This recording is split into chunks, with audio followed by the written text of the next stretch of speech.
정거장에 혼잡을 옮겨 싣고 차는 떠났다. 뭐 혼잡을 두고 떠난 게 아니라 옮겨 실었다고 한 걸 보면 차 안도 혼잡한 거죠. 정거장의 거리와 기억이 멀어감을 따라 3등 찻감에 가득 실린 무질서와 흥분도 차차 가라앉는다 라고 되어 있습니다. 그럼 이 무질서와 흥분이 당대 서민들의 삶의 일부 모습이에요. 전부는 아니야. 전부는 아닙니다. 3등 찻간이니까 서민들이라고 할 수 있겠어요. 3등 찻간이 뭐예요? 3등 찻간. 3등실이 뭔데? 제일 낮은? 여러분이 탄 교통수단 중에 승객의 등급이 3급 이상 나눠져 있는 교통수단이 있어요? 아 그래요? 나만 몰랐어요? 내가 탄 비행기는 다 똑같 칸이 하나밖에 3가지 칸이 있단 말이야. 신기해 죽겠다. 여러분들이 탄 것 중에 제일 더럽고 지저분한 교통수단은 뭐가 있었어요? 어린 날의 추억. 더럽고 지저분하고 힘들고 고통스러웠다. 아버지 차 이런 거 봐요. 대중교통. 94년에 정말 끔찍하다. 94년이라니. 어이구야. 대학 2학년 때죠. 그래서 설이어서 눈이 정말 많이 왔거든요. 그래서 설 때 45인승 버스를 타고 13시간 걸려서 귀향했던 때가 있어요. 차가 정말 안 움직여요. 45인승 버스에 승객이 60명쯤 탔어요. 태웠어요 그때는. 그래서 복도에다 앉아가지고 이렇게 아니면 그 팔거리에 이렇게 앉아가지고 13시간을 갑니다. 말도 안 되죠. 그러면은 다들 휴게소에 못 들어갈 걸 아니까. 아니 못 들어가요. 차가 안 움직이니까. 휴게소 들어가는데 7시간이야. 그럼 못 가지. 그럼 이제 어떻게? 집에서 미리 준비를 다 해오죠. 다 아니까. 그래서 가장 작게는 김밥. 그 다음에 뭐 김치에 밥에 뭐 고기를 싸온 사람. 명절이니까. 그 냄새가 다 어디 가냐. 그냥 그 안에 있는 거예요. 뭐 생리현상도 해결을 해야 되지 않게 13시간인데. 그렇게 되면 이제 젠틀맨들은 차에서 비교적 가까운 곳에서 근심을 내려놓고요. 그 다음에 이제 레이디들은 조금 더 먼 데까지 대지의 자유로움을 느낄 수 있는 곳까지 가서 근심을 내려놓고 돌아와도 차는 어차피 거기 있어요. 못 움직여. 차는 거기 있어. 그런 식으로 13시간을 갑니다. 그럼 답이 없죠. 근데 그런 것이 1994년이니까 이거는 1920, 30년대 일제강점기란 말이에요. 얼마나 차가 좁고 더럽고 지저분했겠어. 그런데 질서와 무질서와 흥분이 가득한 건 당연한 얘기입니다. 자, 뭐 이렇게 출발을 해서 갑니다. 그나마 그게 살짝 가라앉기 시작한 어쯤 얘기인데요. 출입구 안쪽에 자리 잡은 나 역시 나란 말이 등장합니다. 1인칭이고요. 아까 이미 가달락에서 봤듯이 이 작품은 관찰자 화자가 등장을 했죠. 웬 사람들이 무슨 일로 어딜 가느라 이 야단들인가. 혼잡한 정거장 부대 설 때마다 중얼거려 보는 것이 나의 버릇이지만, 그러나 이 중에는 남모를 서름과 근심 걱정을 가지고 아득한 길을 떠나는 이도 있으려니 이건 나의 생각이죠. 박지원 지하철을 타거나 버스를 탈 때 옆자리 사람들을 둘러보면서 이런 생각을 해본 적이 있어요. 남모를 서름과 근심을 가지고 먼 길. 이런 생각은 안 합니다. 보통은 안 하죠. 보통은 무슨 생각을 해요? 차 언제 오는 거야? 또 천마산, 또 마천행이네. 이런 생각이나 하면서 기다린단 말이에요. 근데 이 사람은 이러고 지금 기다리고 있어요. 따라서 이것은 이 양반이 나의 자의식이, 나의 자의식이 비춰지는 거예요. 남들은 그런 생각 안 해요.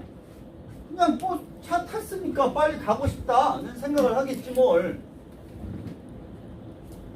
이런 감상적인 심정보다도 지금은 단지 인산인해라는 사람한테 부대끼는 괴로운 역정. 역정은 짜증, 불만 이런 거죠. 지겨움, 화가 났어요. 너무 짜증이 심해. 지금도 그런 짜증으로 주위를 흘겨보는 것은 아니다. 그럼 나는 왜 지금 주위를 보고 있냐면 아득한 길을 떠나는 사람의 서러운 표정을 찾아 구경할 호기심도 없어. 그러니까 그럼 왜 주위를 왜 보냐고. 긴장해서 방심 상태로, 그래서 사람들은 각기 제 본색으로 돌아가 각각 제 버릇을 회복한다. 간단하면 여러분들도 남들 모르는 사람이 가득한 곳에 가면 긴장이 좀 됩니다. 그래서 쭈뼛쭈뼛하고 있다가 조금 익숙해지면 좀 긴장이 풀리게 되죠. 누구나 그래요. 근데 이 말이 무려 3번 나와. 여기도 한 번, 여기도 또 한 번. 같은 말을 3번씩이나 해요. 이 말 왜 이렇게 3번이나 많이 하는 거야? 첫 번째 인물 1번 선수 젊은이가 등장을 했어요. 나 빼고 첫 번째 인물이에요. 목도리를 했는데 머리에다 둘렀죠. 모자가 없는 모양이죠. 추운 겨울이야. 실수했어. 무슨 실수? 또 늘 하던 제 버릇대로 뱉은 가래침이 공교롭게도 나와 마주 앉은 중년 2번 선수가 등장했습니다. 중년 신사의 구두 콧등에 떨어진 것이 실수죠. 이건 실수가 맞죠? 이러면 안 되잖아요. 근데 문제가 하나 있어요. 요거, 그 다음에 이 뒤에 내용을 보시면, 그렇다면 이 젊은이는 어떤 버릇이 있어? 아무데나 침을 뱉는 버릇이 있어. 질문. 나는 그걸 어떻게 알았어? 그러니까 그게 이 사람의 평소 늘 하던 제 버릇이라는 걸 어떻게 알았냐고. 알 수가 없지. 오늘 처음 봤는데 어떻게 알아? 그러면 늘 하던 제 버릇대로라는 표현은 추측에 불과한 거죠.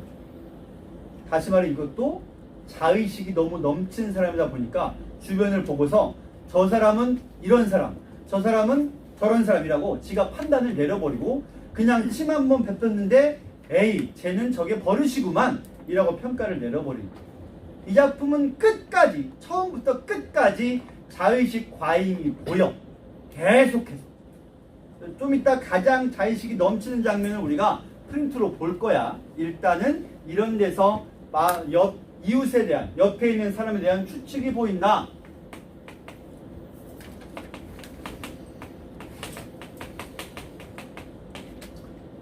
뭐 어쨌건 실수를 하긴 했습니다. 남의 구두에 가래침을 뱉었으니까요. 그런데 여러 사람의 눈이 둥글해서 보이는 것은 그 구두의 발작적 행동이었다. 자, 이 장면이 이 글의 또 하나의 특징적인 표현이야. 여길 봐요. 여기 이 두 글자가 들어가면 원래 안 돼요. 문법적으로는 잘못된 표현이야. 저거 구두란 말 대신에 뭐가 들어가야 될까요? 신사죠. 발작적 행동은 신사가 하지 구두가 안 해요. 근데 왜 구두라고 했겠냐는 거예요. 이유가 있어요. 이 다음 문에서 말해봅시다. 아닌 게 아니라 그 구두는 발작적으로 통로 바닥에 빠져라고 쾅쾅 뛰놀았다. 그러니까 침이 묻으니까 안 빠지니까요. 이번에 어떻게 해요? 허공을 걷어찹니다. 막 허공을 걷어차면 보통 가래침 묻은 채로 막 걷어차면 어떻게 돼요? 튀겠죠. 그래서 이 다음에 튀어나오는 비말에 비는 난다는 뜻이고 팔랑팔랑 말은 뭐냐면 요즘에는 이 단어를 안 써서 모르는데 포말이라는 단어가 있어요. 포말이라는 말 들어봤어요? 처음 들어요? 포말은 거품이라는 뜻이에요. 비말 그러면 그냥 가래침에 튀는 그 파편을 비말이라고 할 수 있겠죠. 비말의 피해를 나도 받았지만 그러면 여기하고요 여기입니다. 그리고 이게 여기까지 이어지죠. 그러면 신사는 어떤 사람이야? 자기만 알죠? 아니 그냥 닦아내면 그만일 거 아니에요. 그럼 정 불쾌하면 그 사람한테 아니 여보시오 이게 무슨 짓이야? 왜 이랬어요? 라고 따져야지. 근데 이런 식으로 하게 되면 옆에 사람이 다 피해 볼 거 아니야. 신사라는 이 인물도 그닥 현명하다거나 아니면 예의 바른 사람은 아니게 보입니다. 근데 문제가 있어요. 여기 보세요. 이거의 주어가 뭐야? 여기 있죠? 이거는 주어가 뭐예요? 역시 여기 있습니다. 뭐가 없냐면 신사라는 인격이 제거되고 구두만 제시되고 있어요. 구두가 행동을 다 한다고 써있다. 아직 더 있어요. 여기까지 읽고 나서 얘기할 거니까 계속 봐요. 자, 3번 선수 노인 젊은이의 동행입니다. 자기 복구러미에서 부자 같은 거죠. 신문지를 줬어요. 젊은이는 물려는 맹수를 어르듯이 그 구두 콧등 앞으로 조심히 신문지 손을 내밀었습니다. 그러나 구두는 물지도 차지도 않고 도리어 그 손을 피하듯 움츠러 들고요. 그러자 종이가 그 구두 코를 닦습니다. 인격이 하나도 없어요. 화자, 즉 서술자의 시선을 카메라라고 생각을 해봐요. 카메라는 지금 어떤 구역으로 찍고 있어? 전체도 아니고요. 인물 얼굴이 보이는 샷도 아니야. 카메라의 앵글은 어디에만 한정되어 있어? 구두하고 종이. 나머지는 안 보고 있어. 따라서 독자도 당연히 어디만 보게 돼요? 구두하고 종이만 보게 돼요. 이것이 서술의 시점을 제약해서 카메라로 치면 클로즈업 하는 것이죠. 때문에 독자의 관심을 거기로만 집중시킬 수가 있는 표현 기교가 되겠죠. 메모를 해봅시다. 이런 표현 기교는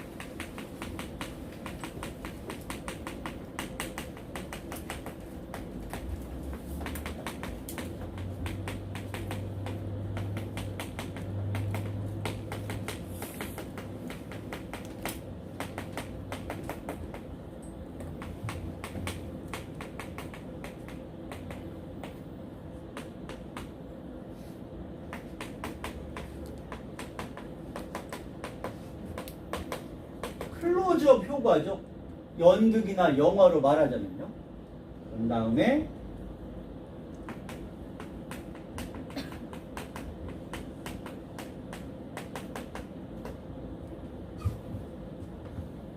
이렇게 되는 재밌는 표현상의 특징을 확인할 수가 있습니다.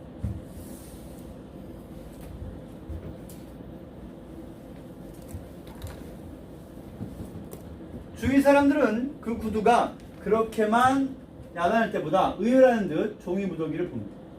근데 여기 한 가지 또 이걸 보세요. 필요 이상으로 씻어요.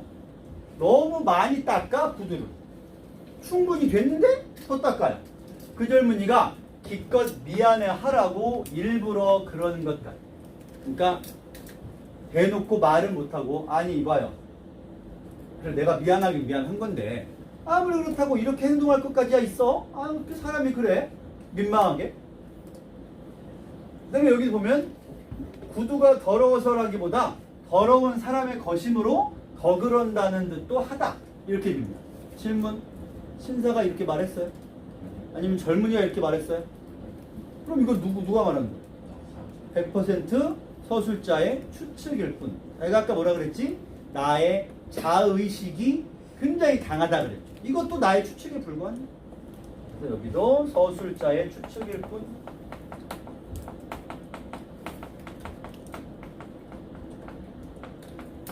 서술자의 내면이 서술자의 자의식이 투영되고 있습니다. 이 인물들의 행위에. 자, 계속 갑니다. 그래서 사람들은 모두 입을 비둘기고 외면을 하고 말았습니다. 젊은이는 미안 이상의 모욕감으로 얼굴이 빨개졌고요. 중년 신사와 통로를 격하해란 말은 통로를 사이에 두고 나란히 앉은 단꼬바지 4번 선수가 등장했어요. 자, 다 정리합니다. 젊은이, 중년 신사, 젊은이의 동행인 노인까지 우리가 봤고요. 4번 선수 단꼬바지. 다소의 의분을 느꼈음인지, 의분이란 말은 의로운 분노란 뜻 아닙니까? 우뚝한 코를 벌렁거리며 흰자 많은 눈이란 말은 무슨 뜻이야? 째려보는 눈이란 뜻이. 흘겨보고 째려보는 눈으로 연방 그 신사를 곁눈질했다. 문제는 여기 있어. 신사의 눈과 마주치면 슬쩍 시선을 거두고 란 말이 뭐야? 여기. 그러면 우리는 여기서 저 단꼬바지도 결국에는 소심입니다. 만약에 단꼬바지가 소시민이 아니었다면 대뜸 신사에게 아니 아저씨가 그 가래찜을 받았으면 받았지 그걸 왜 우리한테 튀겨요? 아니 이 양반 도덕이 없네 라고 할 것을 눈만 마주쳐도 시선을 거둬. 그러면 의분이라고 할 수 없죠. 근데 단꼬바지만이 아니에요. 오히려 그 신사의 눈이 불안스럽도록 주눅거립니다. 그러니까 신사 본인도 여기저기 자꾸 여기 봤다 저기 봤다 왔다 갔다 하고 있어요. 신사도 마음이 이렇게 안정되어 있지는 않은 모양이죠. 점잖 빼느라. 그런지 혹은 호련기라고 하는 건 명령하는 기운이라는 뜻인데요. 그러지 않으면 혹시 약간 피해망상공의 증상이 있어 어쩔 수 없이 뒤룩거리게 된 눈인지도 모를 것이었다. 이건 역시 나의 추측이죠. 피해망상인지 아닌지 아무도 몰라요. 말도 안 했어. 나가 그렇게 추측을 하는 거죠. 어쨌든 마주보기 거북스러운 눈이라 아까 신문지도 고만의 영감 이 선수는 아까 그 4번 선수예요. 3번 선수. 3번 선수는 담배를 붙이며 견이를 들키자 담배를 끕니다. 그러니까 상황이 되게 지금 싸늘해. 서로 별로 기분들이 안 좋아. 자, 더 가기 전에 하나 물어보자. 이 장면 우리 읽었잖아요. 서술 속도가 느려요? 빨라요? 굉장히 느려. 대화글이 하나도 없음에도 불구하고 느립니다. 장면을 잘라가지고 시간을 보내지도 않고 상세하게 서술하고 있죠. 시간이 지금 안 가고 있어요. 아주 느린 서술 속도를 보여주고 있습니다. 본시부터 이야기거리 없이 덤덤하던 우리 자리는 완전히 싸늘해. 그런 침묵을 깨뜨릴 책임자도 없고요. 그래서 자 단꼬바지 4번 선수, 가죽 재킷 5번 선수, 캡슨 젊은이 6번 선수 두 선수가 나서서 가죽 재킷이 캡에게 말합니다. 야, 너 휴지 있어? 있어. 야, 나도 있어. 왜 물어봤어? 한 뭉치를 꺼내 보이며 코를 그러니까 일부러 분위기를 깨보려는지 어땠는지는 모르겠는데 둘이 장난친 겁니다. 킬킬 웃으면서 코를 풀어서 통로 바닥에 던져요. 통로 왜 바닥에 던져요? 너무 당연한 거예요. 여러분 94년도 시외버스에는요 재떨이가 좌석마다 달려있었어요. 하면 믿겠어요? 있었습니다. 기차마다 팔걸이 옆에 재떨이가 붙어있었어요. 믿을 수가 없어요. 너무 당연한 얘기인데 바뀐 지 얼마 안 됐습니다.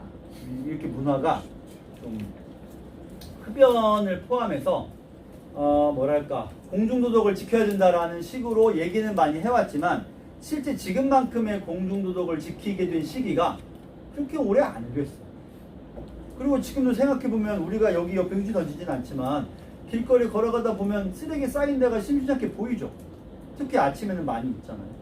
그러니까 우리는 계속 그냥 과도기에 있는 거예요. 그건 그렇고 안 중요합니다. 반응이 없고요. 큰 하품을 1번 이 선수인 신사가 하품을 합니다. 근데 그 하품을 보고도 나는 뭐라고 생각해? 야, 저 하품은 옛날에 보면 왜 그 두꺼비가 하품을 크게 하면 거기서 악취가 나와가지고 뭐 사람들이 취해서 막 기절하고 그런 하품 같은데? 그냥 하품한 거야. 신사가 했는데 야, 저 옛날 얘기 두꺼비 저거 자의식 과잉이에요. 너무 자의식이 넘칩니다. 지금 우리가 어디를 볼 거냐면 이제 5분의 4를 꺼내서 프린트 5분의 4에 맨 끝 장삼이사가 있을 거야. 50 몇 쪽이냐? 4쪽을 펴요.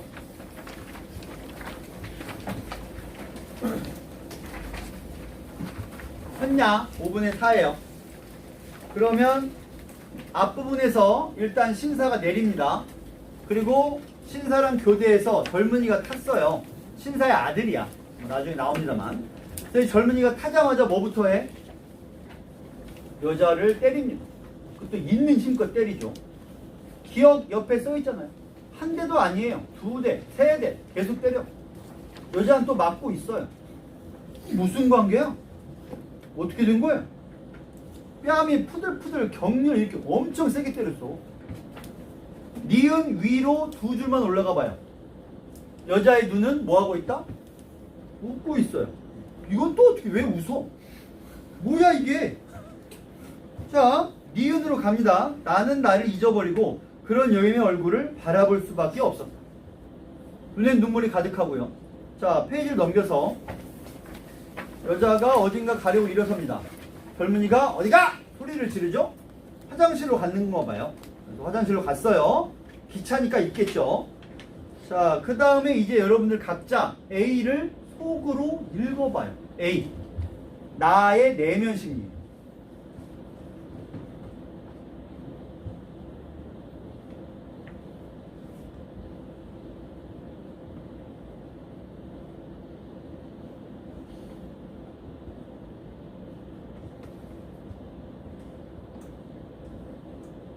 스톱. 그쯤 읽어봤으면 이제 됩니다. 나 보세요. 이제 나 봐봐. 여자가 이렇게 얻어맞아서 변소에 가서 막 자살하려고 울면서 피가 지금 흐르고 내가 지금 당장 뛰어가지 않으면 이 여자가 죽지 몰라. 뛰어가야 되나? 어쩌나? 어떻게 해야 되지? 정말 그럴까요? 이런 내가 상상을 할 만한 개연성이 있어요? 물론 여자가 맞은 건 사실이야. 근데 두어 대 맞고 변소에 들어가서 자살을 꿈꾸고 있으니까 내가 빨리 와주기를 기다릴 거야 라고 하는 것은 계속 말하고 있듯이 나의 무엇이라고요? 자의식이 너무 넘친다.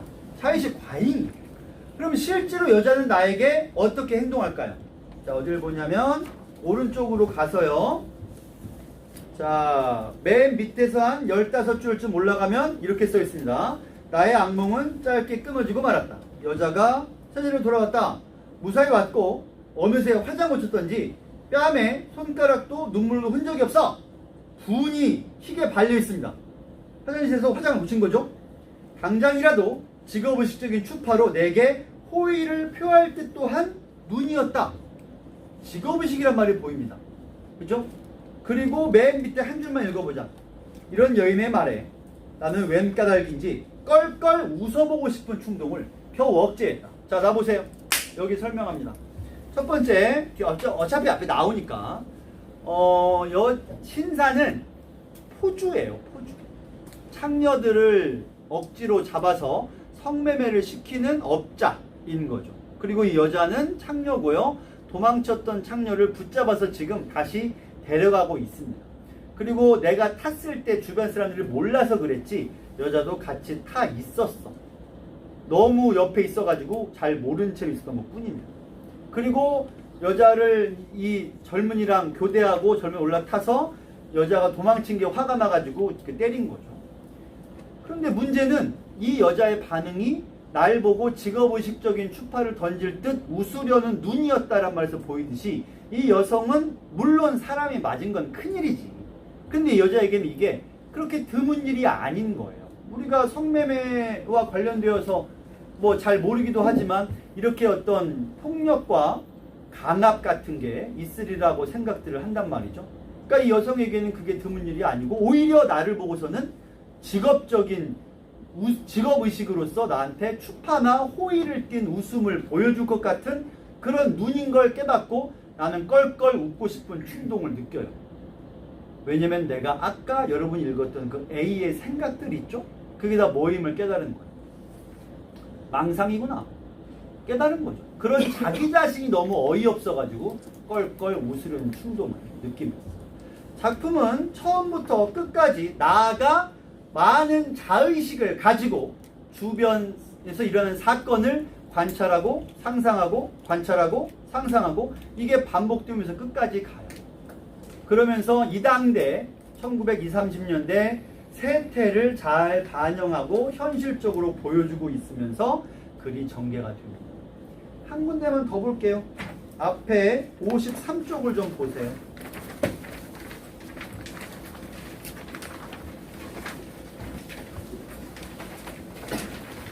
A 밑에 보세요. A 밑에 헤헤헤 웃는 것이었다. 부드럽고 사교적인 웃음이었다. 이건 신사를 묘사하는 겁니다. 아닌 게 아니라 그 신사의 그런 말과 웃음은 여간 효과적인 것이 아니어서 그 밑에 단꼬바지가 동정을 하고요. 또 그 밑에 다른 사람들이 눈에 웃음을 띠고요. 또 그 밑에 내려가면 우정으로 충고한 것은 캡슨 젊은이였다. 그다음에 그 밑에 세 줄 내려가면 곰방대 노인이 경의를 표하고요. 가죽재킷 젊은이는 동의합니다. 나 봐요. 요것만 설명하고 넘어갈 겁니다.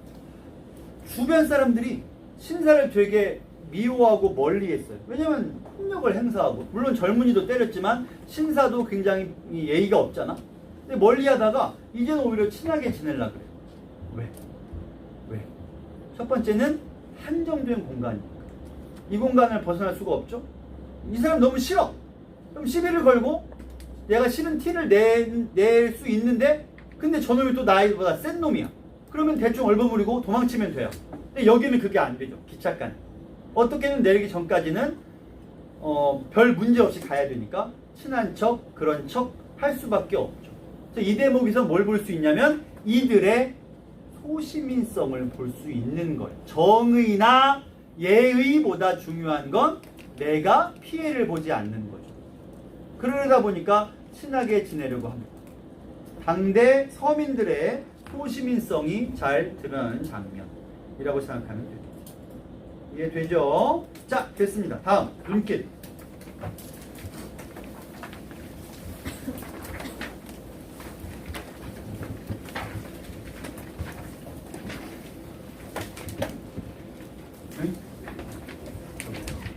자, 워낙 유명한 작품이니까 많이 봤을 테니까 어지간하면 별말 안 하고 시작하고 싶은데, 그러나 단연간의 경험에 의하면 학생들을 무시하면 안 된다.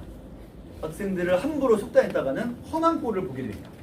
그래서 험한 꼴 보기 되기 전에 솔직하게 질문. 나는 눈길을 배운 적이 있다. 있다. 손 들어봐. 배운 적이 있다. 이청준의 눈길. 손 들어 빨리. 뭘 들랑말랑 하고 있어. 빨리. 2명, 3명. 손 4명. 손 내리시고. 실화예요? 잠깐만요. 아니, 눈길을 배운 사람이 이렇게 없어요? 진짜요? 그럴 수도 있지. 그럴 수 있죠. 알다 보면 사람이, 아니 공부할 게 오죽 많아요? 그죠? 미적도 해야 되는데 내가 수투가 얼마나 어려운지 아냐. 내가 눈길을 지금 미적해야 되는 눈길 같은 소리 하고 있다. 그럴 수 있습니다. 그래서 간단히, 정말 간단히만 얘기하고 바로 들어갈 겁니다. 이 작품은 우선 17년 전과 현재를 다루고 있습니다. 17년 전은 고향집의 마지막 날,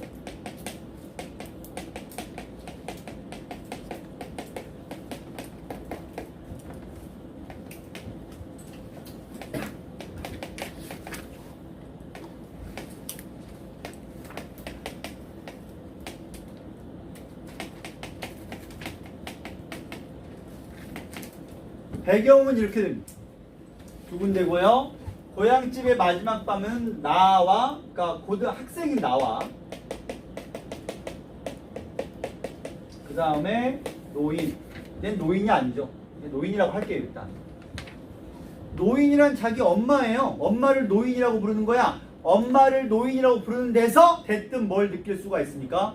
거리감을 느낄 수가 있어요. 거리감을. 두 번째, 여기는 뭐냐면 노인, 어른인 나, 직장도 있고요. 그 다음에 결혼도 했습니다. 아내가 있어요. 둘이 같이 휴가를 내서 노인의 낡은 집, 정말 시골 산골에 온 겁니다. 그러면 이 작품은 이 시점에 나아가 이 때를 떠올리는 구도로 이루어져 있어요. 따라서 이 작품은 역순행식 구성을 취하고 있습니다. 과거로 거슬러 가니까요. 근데 회상도 많아요. 그러니까 아예 과거로 가기도 하고 그냥 회상만 하기도 해. 그러면 여기서 중요한 대목은 이 시점에서 노인이 나에게 모성애를 당연하지만 베풀죠. 그리고 이 작품의 가장 중요한 포인트는 어른인 나에게 있어요. 왜냐면 어른인 나는 두 가지 이중적인 심리를 지닙니다. 표면적으로는 모성애를 부인해요. 엄마가 나한테 해준 게 뭐냐? 나는 내가 알아서 컸다. 모성애를 부인한다. 하지만 이면적으로는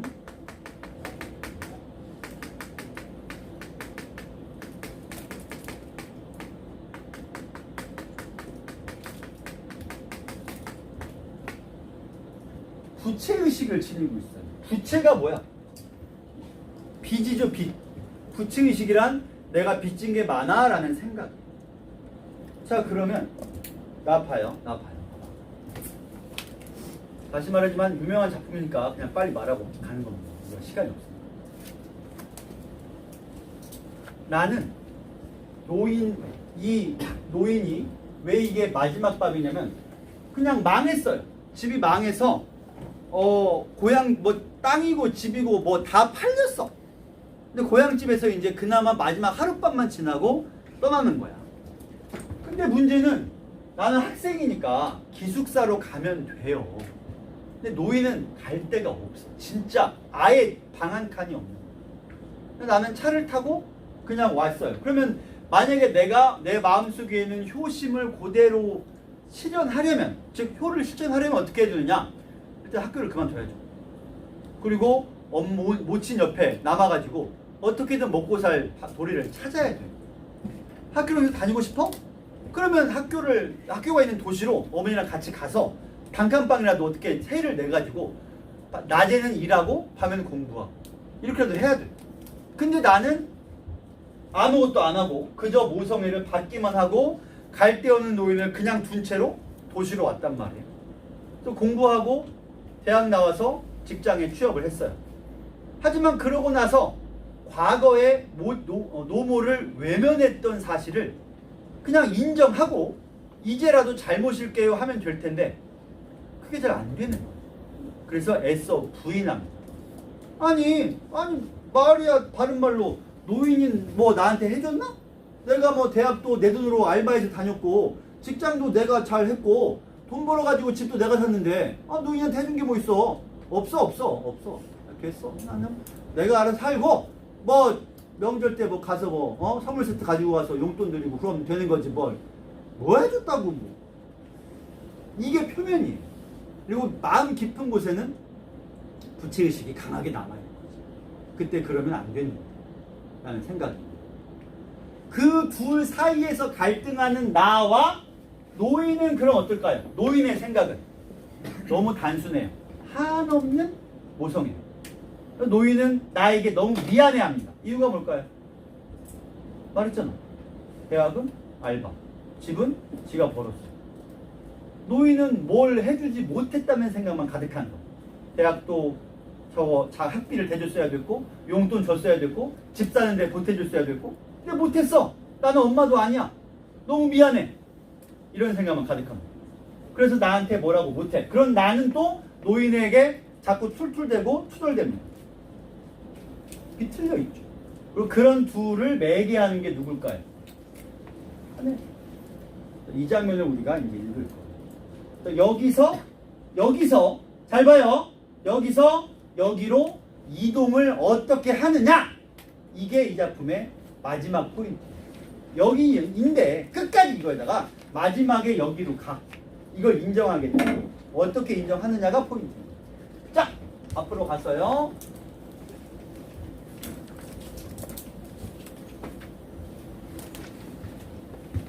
갑니다. 눈 떠. 왜 눈을 감고 있어? 왜? 눈을 떠요. 눈을 뜨시고 고개를 들어서 여기를 보세요.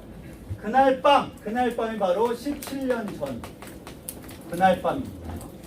내가 고향집에서 보낸 마지막 밤이죠. 그래도 잠시 눈물 쳤다 일어나 보니 바깥이 눈천집니다. 어쩔 수 있냐? 속을 덮이고 눈길을 나섰지.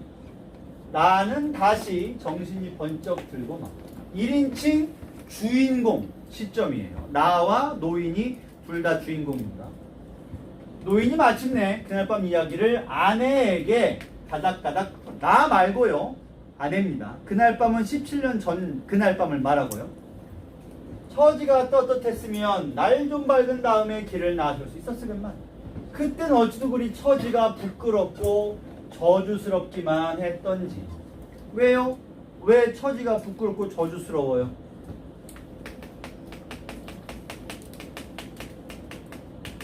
좀 더 뭐라고 해야지? 젠틀맨스럽게 말하려면 가세가 기울어서라고 하면 좋겠지만 집안이 망한 거지 뭐. 그래, 그게 너무 부끄러웠어. 그래서 새벽 눈길을 남들 동네 사람 보기 부끄러우니까 기억을 차근차근 더듬어 나가고 있는 노인의 몽롱한 목소리는 마치 어린 손주 이야기처럼 아늑한 느낌. 여기 보세요. 이거 굉장히 중요해요. 요거요. 지금은 왜 중요한지 알 수가 없고 아마 나중에 가도 이게 중요하다는 걸 못 깨달을 거야. 근데 중요하긴 해. 나중에 가서 얘기해 줄게요. 혹시 내가 말 안 하면 나한테 형님 왜 말 안 하십니까? 라고 지적질을 해야 돼요. 자, 아내가 노인을 유도했어요. 이야기를 한들 네가 어찌다 알아들 수 있겠냐? 이 말을 낮에 노인이 했거든요. 그럼 여러분 생각에 누군가가 이 말을 했으면 할 얘기가 있긴 있다는 거야? 없다는 거야? 있긴 있다는 거죠. 그래서 이것은 내면에 감춘 사연이 있다.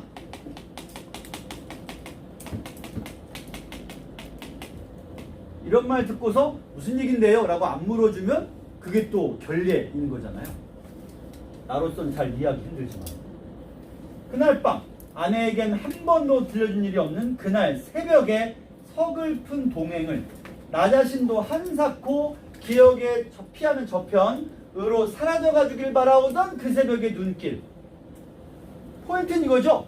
나 자신도 기억의 피안으로 사라져가 주기를 바라던, 다시 말해 잊고 싶다.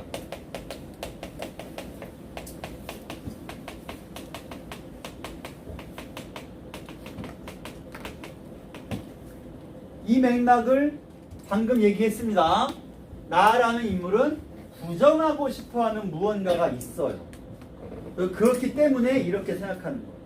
제발 좀 잊어버렸으면 좋겠다. 근데 그런 기억일수록 우리가 다 알고 있지만 잊히지가 않습니다. 그 다음에 여기 이것도 중요해요. 역시 왜 중요한지는 알 수 없어요. 아직은 몰라. 나중 가면 알게 될 겁니다. 자, 계속 갑니다.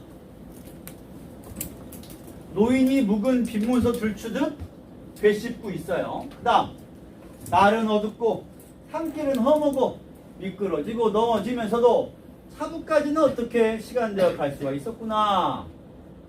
내 머릿속에도 1인칭 마침내 그날의 전경이 그날 과거죠. 떠올랐다. 어린 자식놈의 처지가 너무 딱해서였을까? 아니면 노인 자신의 처지까지도 그 밖엔 달릴 도리가 없음. 이 말이 바로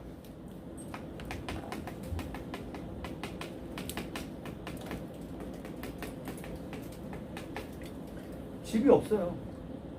방 한 칸이 없다니까요. 있을 곳이 없어. 일단 이 집은 비워줘야 돼. 이미 팔렸으니까. 노인과 내가 함께 길을 나섰습니다. 동구밭까지만 바래다 주겠다던 노인은 마을 뒷산까지, 그 제길로 다음엔 새 신년로까지 산길을 넘어가자고 우겼어요. 여러분으로 따지면 여러분이 어디 여행 가고 혹은 멀리 가는데 부모님이, 어머니가 야 지하철 타는 데까지 같이 갈게. 아 엄마 나오지 마. 뭘 거기까지 나와. 야 가, 일단 가자. 그러고서 지하철 타는 데 오니까 야 서울역까지만 가자. 아 오지마. 됐어. 서울역에 남들 보기 창피해. 아이 가. 뭘 창피하기. 서울역 갔다가 나중에 공항까지 따로. 그럴 때마다 나는 한 차례씩 애실인 신랑이를. 무슨 신랑이에요? 나는 나오지 마라. 춥다. 눈 왔지 않냐? 엄마는 아유 됐다. 괜찮다. 좀만 더 같이 가자. 그러고 나면 노인과 나는 할 말이 있을 수 없죠. 아닌 게 아니라 날 좀 밝은 다음이었으면 좋았겠는데 날 밝길 기다려 나서는 건 노인이나 나나 생각을 안 했다. 왜 그렇다고요? 아까 말했잖아. 집안이 망해서 창피한 거예요. 남들 눈 보기 창피한 거죠. 자, 잠깐 스톱. 중요한 얘기 해야 돼. 회상이에요. 시간이 과거로 갔어. 이 대목이. 현재 시점에서 이야기가 전개되고 있어요. 이거는 간 거예요. 과거로 가서 사건이 진행되고 있죠. 물론 이 뒤에 보세요. 여기서부터는 다시 현재로 오는 거예요. 하지만 그러고 우리 어찌 되었던가 떠나갔고 서야만 했다. 내가 알고 있는 건 거기까지 뿐이었다. 이거는 현재로 돌아오는 거죠. 근데 여기는 과거 시점에서 이야기가 전개되고 있습니다. 요까지만 하고 쉽시다. 노인의 말처럼 미끄러져 넘어지면서 내가 미끄러지면 노인이 날 일으키고 노인이 넘어지면 내가 부축해가면서 두 모자가 시련을 어떻게 대하고 있어? 서로 의지하고 있죠. 현재의 모자의 모습과 비교해보면 어때요? 많이 다르죠. 지금은 아까 내가 말했죠. 노인은 그저 내게 미안해할 뿐이고 나는 노인에게 계속 툴툴대고 있단 말이야. 근데 이때는 안 그랬네. 역시 사람이 어려서 아직 마음이 순할 때인 거지. 이 부분은 모자가 서로 의지하며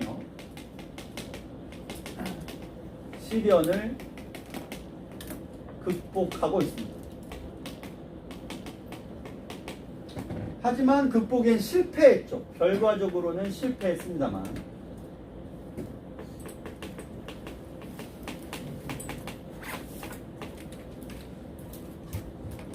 함께 신명노를 걸었다. 날이 밝기 전이었다. 여기까지가 내가 기억하는 대목의 거의 전부고요. 그 다음 장면이 한 장면 더 있는데 그러고 나서 어쨌든 끝.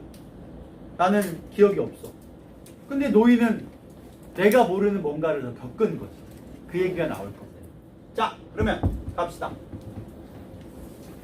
우리는 어찌 되었던가? 난 떠나갔고요. 노인은 어둠 속의 눈길을 되돌아서야만 했다. 내가 알고 있는 거기까지 뿐이었다. 노인이 그 후 어떻게 길을 돌아갔는지는 나로서도 아직 들은 바 없어. 그러니까 나도 모르는 과거가 있는 거야. 근데 그 과거를 나는 아닌데 아내가 노인에게 물어. 그럼 이제 무슨 일이 생기냐면 비문학으로 말하자면 나와 아내 사이에는 정보의 비대칭이 있었어요. 내가 아는 걸 아내는 모르는 게 있었단 말이에요. 내가 말을 다 해주지 않았거든요. 근데 이제 아내와 노인의 관계의 대화가 되면 아내가 나보다 많은 걸 알 수도 있어. 다행히 내가 눈을 뜨고 지금 자는 척하면서 듣고 있으니까 상황을 알게 되겠죠. 여기 나는 차마 그 노인을 생각하기 싫었어. 이유는 아까 얘기했죠. 왜 그런지. 왜냐면 내 생각에 내가 너무 잘못하는 것 같은 거야. 노인을 남겨두면 자식으로서 그러면 안 될 것 같은 거죠. 노인도 뒷얘기한 적이 없습니다. 웬일로 오늘의 그날 기억을 하고 있습니다.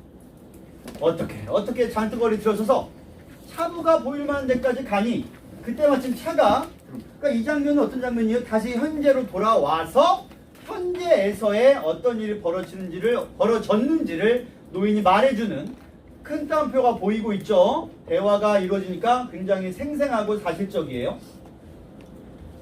차를 세웠더니 운전사란 어찌 그리 길이 급하고 매정하기엔 사람들인지 세우지도 덜하고 덜크렁덜크렁 눈 깜짝할 새 저하글을 실어서 가버렸어요. 여기서 말하는 운전사가 길이 급하고 매정하다는 원망은 왜 하는 거예요?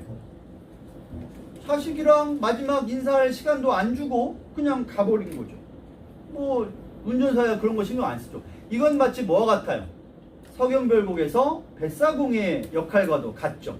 헤어지기 싫은데 사공이 임을 싣고 가버리듯이 얘랑 좀 더 대화하고 싶은데 운전사가 태우고 그냥 가버렸어요. 그래서 어머님은 그때 어떻게 하셨어요? 아내가 끼어들었다. 여기서부터입니다. 여기서부터 중요해요. 자, 나는 갑자기 두려워졌다. 가로막고 싶었다. 왜요? 이유는 아까 설명했어요. 내가 노인의 모성애를 인정해야만 하는 상황이 오는 게 싫은 거예요. 그래서 이 장면은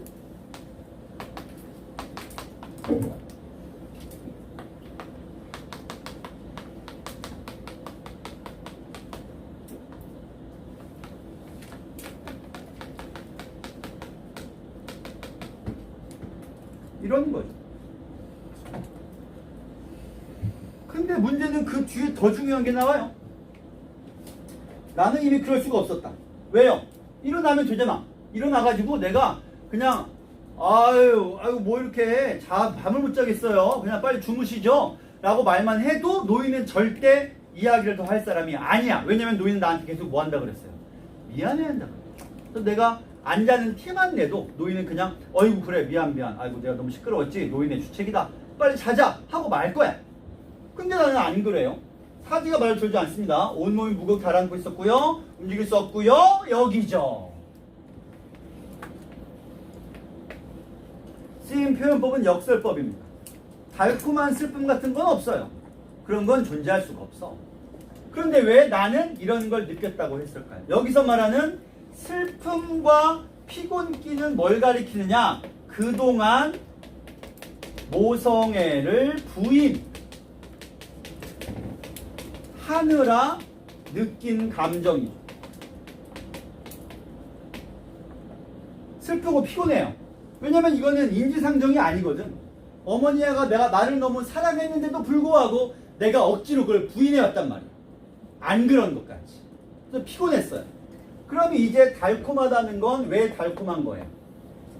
그냥 인정하고 내려놓고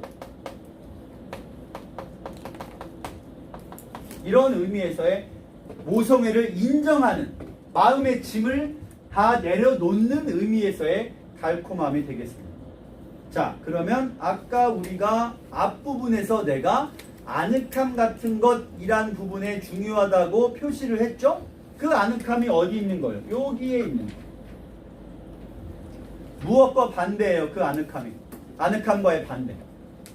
여기에. 이것과 아늑함이 반대가. 왜 그렇지?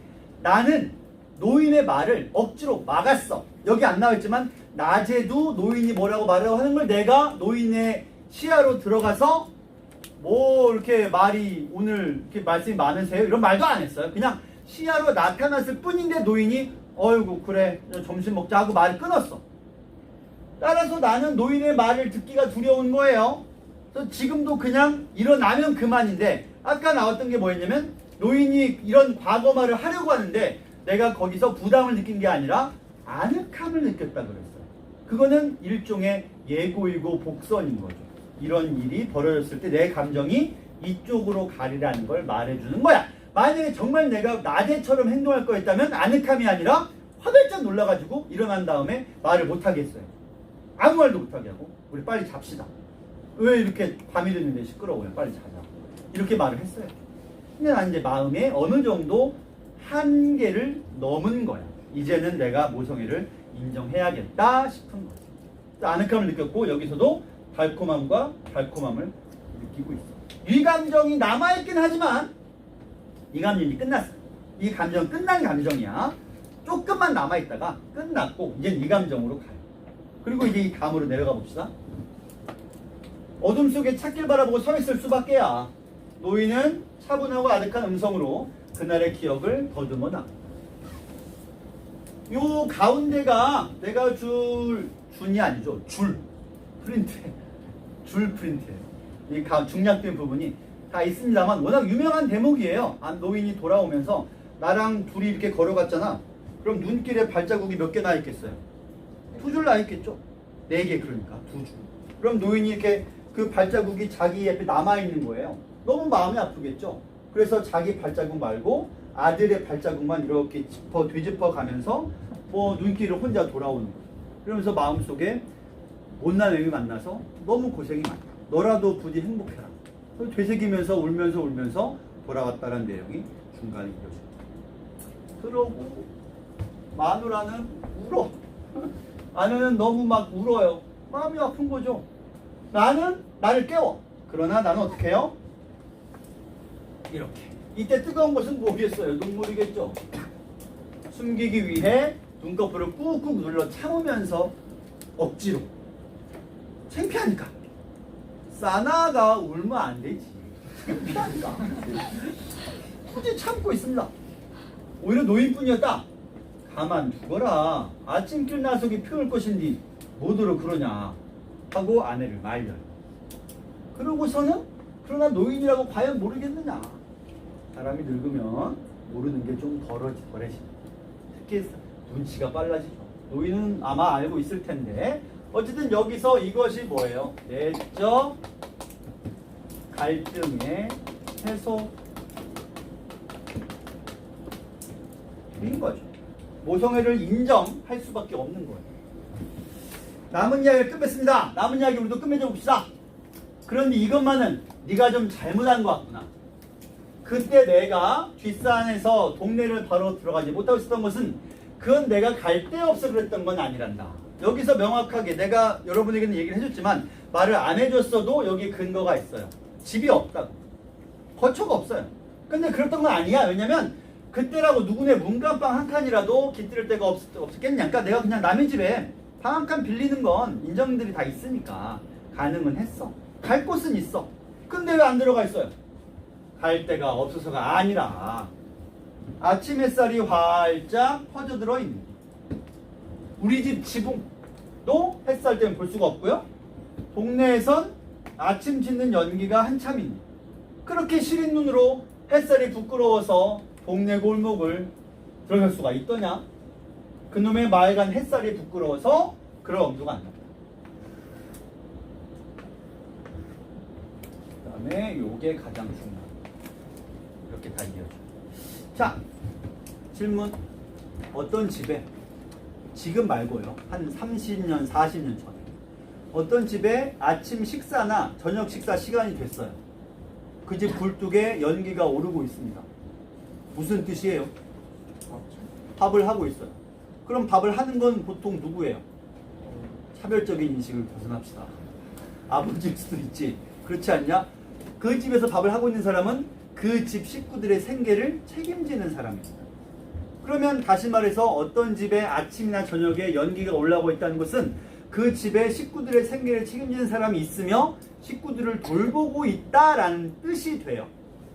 자, 이 노인의 처지를 생각해봐요. 엄마고 자식들이 있어. 근데 집안은 망했고요. 집도 없습니다. 자식이 돌아와도 맞이할 곳도 없고요. 그러면 자기는 뭐에 실패한 거야? 가족을 돌보는 임무, 엄마로서의 임무에 실패한 거죠. 근데 내 옛날 집 애들은 저기 보이고 더 이상 내 집이 아니죠. 그리고 그 집에는 밥 짓는 연기가 안 올라오는데 남의 집에는 아침이니까 밥 짓는 연기들이 올라와. 그러면 이 엄마는 무슨 생각이 드는 거예요? 나는 실패했다. 나는 자식들을 책임지지 못했다. 그런 생각에 그거를 이렇게 뭐 하는 거야? 이건 핑계대는 거죠. 실제로는 엄마로서 가족을, 자식을 돌보지 못했다는 죄책감과 안타까움 때문에 못 들어가고 있다. 이렇게 해석해 주는 게 올바른 해석이 되겠습니다.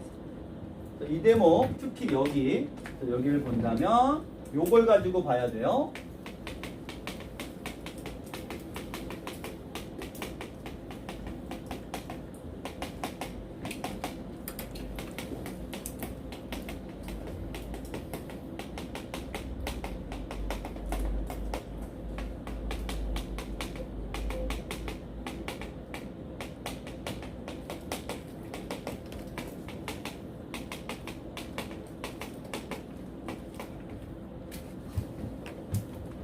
이게 그 노인이 나와 아내가 여름 휴가라서 갔는데 노인이 갑자기 단칸방이에요. 집에 방이 하나밖에 없어. 그런데 갑자기 나한테 야, 평생 그런 소리 한 적이 없거든요. 그다음에 나한테 야, 우리 방을 한 칸만 늘려야겠어 라고 말하는 거예요. 그 얘기를 나한테 왜 해요? 돈이 필요하니까. 돈이 없으니까 너 뭐라도 좀 내놔라 라고 하는 거예요. 그러면서 막 핑계를 많이 댑니다. 목재는 이미 다 준비가 됐고 공사는 누가 도와줄 것이고 그 바닥 그렇게 하는데 뭐 오래 걸리지도 않을 거고 뭐 그러면서 막 말을 길게 해. 그냥 대놓고 야, 돈 좀 줘. 근데 그 말을 못하는 노인은 그런 사람이 아니에요. 그런 티도 한 번 낸 적이 없거든요. 근데 나는 그걸 눈치를 채고 원래는 한 3일 머물겠다고 왔다가 내일 당장 올라갈게요 라고 말해버려. 노인은 너무 또 갑자기 이제 더 이상 말을 못 꺼내겠는 거죠. 그렇게 빨리 가려고야? 여름에 왔는데 하루나 더 있다 가라. 아, 이 일을 누가 대신 해줘요? 가서 해야죠. 이런 식이죠. 대화가 이런 식. 자, 노인은 왜 방을 약간 늘리려고 하냐면 자기가 죽을 날이 어쨌든 사람이 늙으면 가니까. 그러면 죽어서 장례를 이제 옛날 집인 시골이니까 집에서 지내 장례를. 그러면 방 하나에 관을 들여놓고 관에 병풍으로 감춘 다음에 그 양 옆에서 상주와 문상객이 절을 합니다. 절이 끝나고 나가면 육개장 한 그릇은 먹어야죠. 손님이 왔으니까 대접을 해야 돼요. 어디서 먹어요? 방 하나 칸이라니까? 거긴 관이 있다니까요. 거기서는 안 되죠. 관이 있는데 위패가 있는데 그 앞에 식사하는 건 결례입니다. 그러면 마당에 천막 치고 겨울엔 여름에 비 장마하면 어떡해? 방이 하나 있어야 되는 거예요. 손님을 맞이하려니까. 문제는 이거예요. 그 방이 없으면 누가 욕을 먹어? 상주가 욕 먹어. 상주는 누구야? 나예요, 나. 자식이 나밖에 없어. 즉 노인이 방 한 칸 늘리려는 것조차 누구를 위해서예요? 나를 위해서. 자신을 위해서가 아니에요. 끝까지. 이게 마지막 장면. 나는 어떻게 할까요? 이불을 확 젖히고 엄마! 눈물을 막 펑펑 흘리면서 껴안고 울어. 엄마! 막 이러면서. 아니면 끝까지 늦버릇 참고 있다가 다음날 새벽에 일어나자마자 읍내로 가서 목재를 다 사와가지고 공사를 시작해.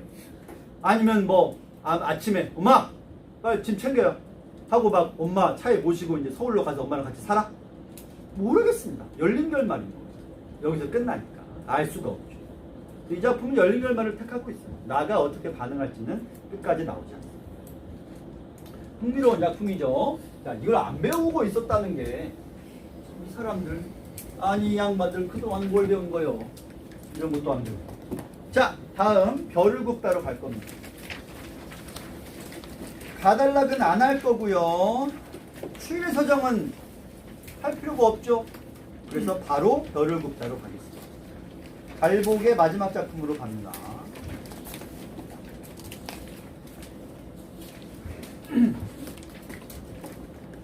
사당역 4호선에서 2호선으로 갈아타려고 에스컬레이터에 실려 올라가서 뒤돌아보다 마주친 수많은 얼굴들. 모두 붉은 흙 가면 같다. 화자는 자기 자신으로 생각이 됩니다. 자기가 느낀 말을 말하고 있으니까요. 실려 올라가서란 말에서 수동적인 태도를 읽을 수가 있습니다. 타고 올라가서라고 말하지 않았죠. 실려 올라가서라고 말했어요. 수동적이죠. 그러다가 뒤돌아보다가 수많은 얼굴을 봤는데 그 얼굴이 모두 붉은 흙 가면 같다라고 말하고 있어요. 그래서 감정이 노출되지 않고 있고요. 그 다음에 획일적이죠.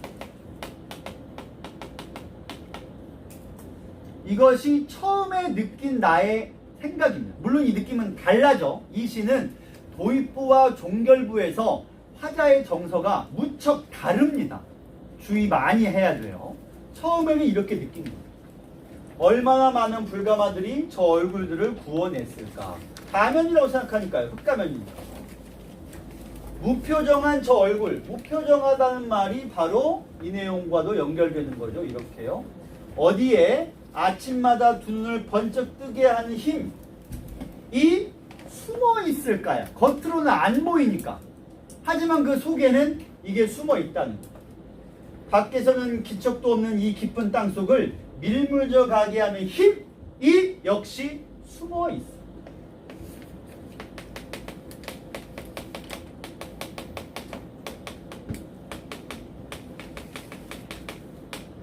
이렇게 됩니다. 그러면 여기 쓴 것과 여기 이 느낌은 전혀 반대죠. 표면적으로 봤을 때는 이렇게 모두 빨간 가면이니까 모두가 다. 하지만 화자는 그 가면의 속에 이런 것이 있을 거라고 생각을 하고 궁금해하고 있어요. 그러니까 화자는 잘 모르겠는 거예요. 대체 저 어디에 이런 것이 있어가지고. 만약에 저들이 그냥 기계라든가 부속품에 불과하다면 이런 표현을 안 했을 거예요. 근데 이런 표현과 이런 표현에서 특히 이 말에서 화자가 현대인의 내면이 기계 부속 같다라고 시를 쓴 건 아닌 거죠. 오히려 현대인의 내면에는 힘이 있다라는 생각으로 시를 쓰고 있어요. 그리고 궁금한 거죠. 그 힘은 어디서 왔을까? 자, 이 시는 현대인이 기계 부속 같다고 말하는 시가 아니야. 그렇게 이해하면 곤란합니다. 하늘입니다. 하늘. 쪼그리고 앉아 별들을 감화해서 구워내는 분. 이분은 누구예요? 절대자죠.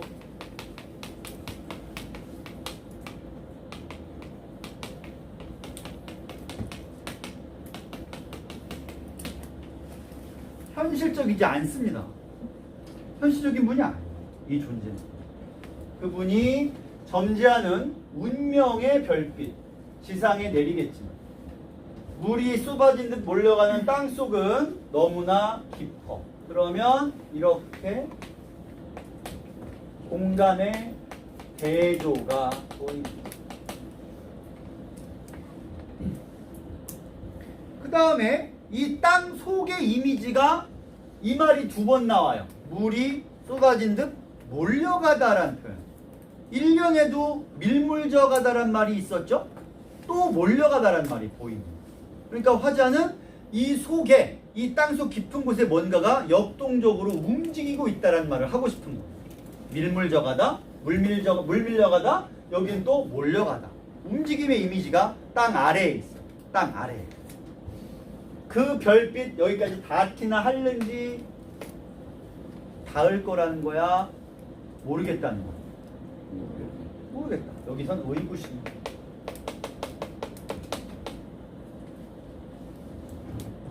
그리고 여기서 보세요.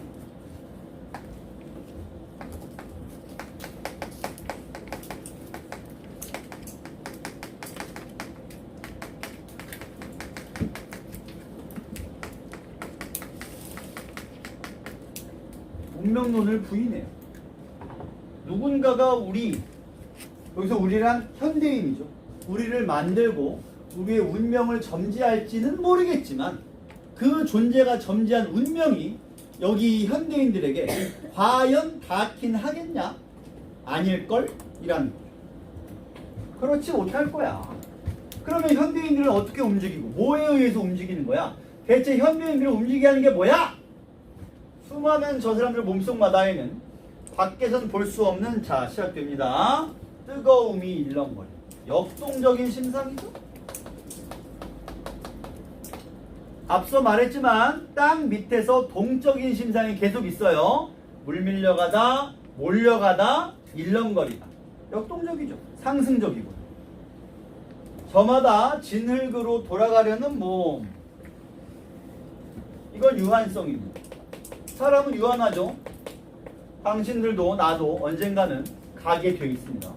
일으켜 세우는 불가마 하나씩 일으켜 세우다도 상승적 이미지, 역동적이고 상승적 이미지가 쓰였고요.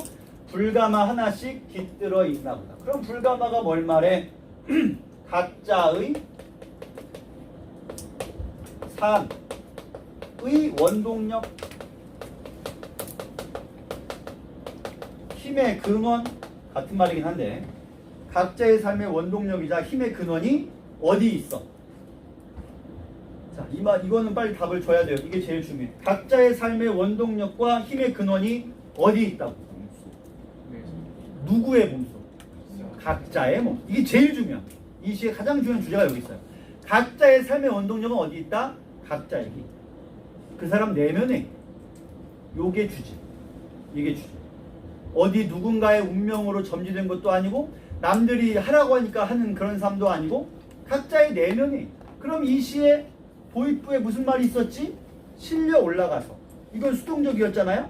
하지만 이거는 겉으로 보이는 모습일 뿐이고 실제로 내면에는 원동력이 다 깃들어 있다라는 믿음이에요. 그래서 이 사람은 현대인들의 외면과 내면을 분리해서 보고 있어. 겉으로는 가면을 쓰고 있고 다 똑같고 수동적이지만 그 내면에는 원동력과 열정이 살아있다. 저렇듯 10년, 20년, 50년까지 얼굴을 구워내고 있었으니 모든 얼굴은 뜨거운 속이 굽는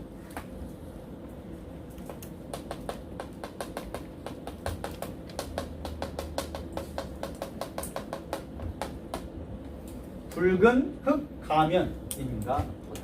또 마지막에 붉은 흑 가면의 이미지는 1년의 흑 가면의 이미지랑 완전히 달라요.